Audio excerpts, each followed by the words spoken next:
My name is Brian Graham, and I'm a furniture designer and interior designer here in San Francisco.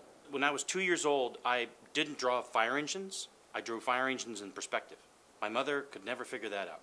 She's like, everybody else draws them in elevation, and you add, and I said, well, yeah, because I want to see the side. I want to see the other side like I see them. And sketching's vital. That's where the impetus, that's where the catalyst starts. That's the fun part, is to come up with notions and ideas. Clients love to see you sketch. They value the sketch more than they value all of the computer renderings and the models and the they love that you put your hand to something and created something special. It's kind of magical. There's two types of processes for me. One is a continual infinity symbol of a process, which is I'm reading and reacting. Somebody gives me an idea, I draw. Then I look at it, I react to it, I draw again. I react to it, I draw again. And then I take it to the client. They become part of that infinity loop. I draw, they react. I draw again, they react. And then almost immediately gets up onto a computer model. What I love about the computer is that that takes those notions and starts to give them form, starts to give them proportion and scale.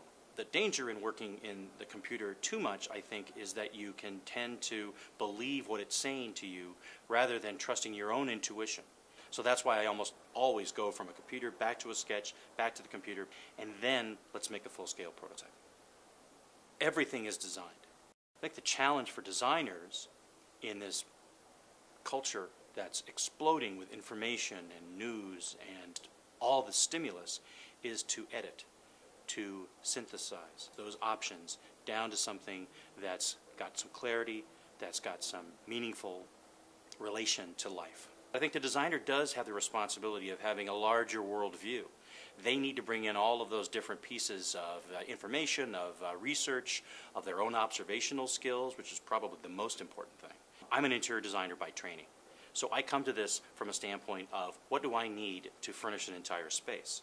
And from that, I think that I'm constantly mining all of that information and again trying to synthesize that together into something that's a response. I think a designer has to understand first the application, and they're really, to me, the synthesizer of all the different factions. Engineer, marketing, sales, distribution. And I don't think I've ever tried to make an aesthetic statement. I'm more trying to combine function, structure, and aesthetics together into a total solution. Maybe a manufacturer says, I can't do something. That's an opportunity for you to question that. You push a little bit. You ask questions. If you do that, then you've got a good chance that maybe you're going to, make a contribution.